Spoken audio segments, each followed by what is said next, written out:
महाराज जी, जैसे आजकल बहुत लोग डिप्रेशन से ग्रसित हैं, तो जैसे विज्ञान के साइंटिस्ट हैं, हम लोग आपको अध्यात्म के साइंटिस्ट मानते हैं। जी जैसे आप कहते हैं भी आपने मन पे पीएचडी करी है, जी। तो इसीलिए समाज की कैसे सहायता हो पाए कि लोग उस शोध को तो करते ही हैं, साथ में इस शोध के साथ भी जुड़े। राधा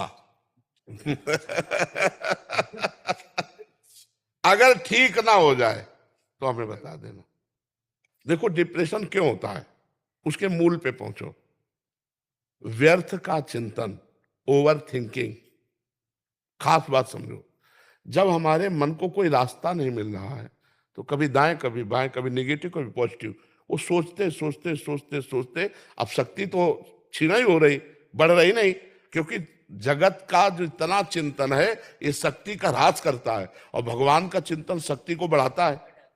तो अब भगवत चिंतन तो हो नहीं रहा, अब जागतिक चिंतन हो रहा है, शक्ति क्षीण होती चली जाती है और वो निर्णय करने की शक्ति खो बैठता है। अब वो डिप्रेशन में पहुंच गया। भय, चिंता, उद्विग्न, ये कैसे हुआ? पापाचरण से। उसका मूल है मनमानी पापाचरण, तभी वो डिप्रेशन में पहुंचा। ये सब क्यों हो रही? क्योंकि भगवान से नहीं जुड़ा है। भगवान से जुड़ा हो तो भारी से भारी विपत्ति और कष्ट में भी कि भैया शाम है तो सुबह होगी, दुख है तो सुख होगा, आज नहीं तो कल होगा। और परमात्मा आनंद से उसका जो विवेक है वो काम करता है तो डिप्रेशन में नहीं जाने देता। तो जितने, अगर हमारी बात मान लो, जितने डिप्रेशन वाले हैं कुछ दिन दवा खाओ, लेकिन हमारी दवा ले लो, राधा राधा राधा राधा, और ठीक ना हो जाए तो हमें बता देना। राधा राधा राधा, विश्वास करके।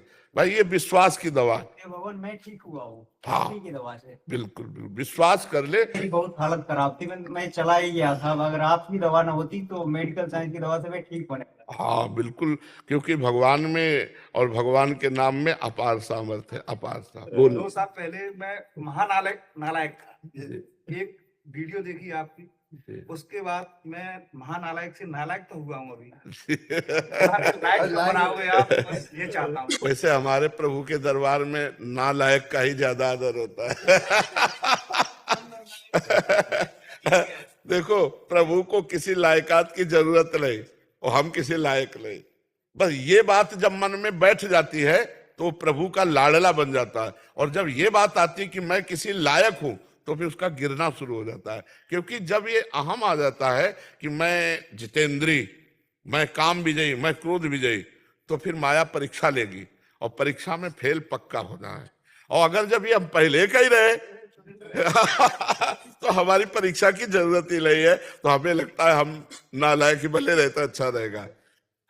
हम नालायकी वाले आचरण न करें, हाँ, पर अंदर से हमें अनुभव होता रहे। देखो हनुमान जी महाराज इतने बड़े ज्ञानी महापुरुष हैं, भगवान हैं, विभीषण जी से क्या कह रहे हैं? असमय अधम सखा सुनो मोहू पर रघुवीर, कहा मैं ऐसा अधम की प्रात ले जो नाम हमारा ये दिल ताहिल। और हम पर भी भगवान की कृपा है। तो यही बात है, यही दरबार दीन को आदर रीति सदा चली आई। ये दरबार भगवान का ऐसे के लिए ही है कि मैं किसी योग्य नहीं हूं तो भगवान गले लगा लेते हैं, और जिनको ये मैं योग्य हूं तो योग्यता का फल भोगो जाके, और लोगों में भगवत प्राप्ति नहीं। भगवत प्राप्ति तो ऐसे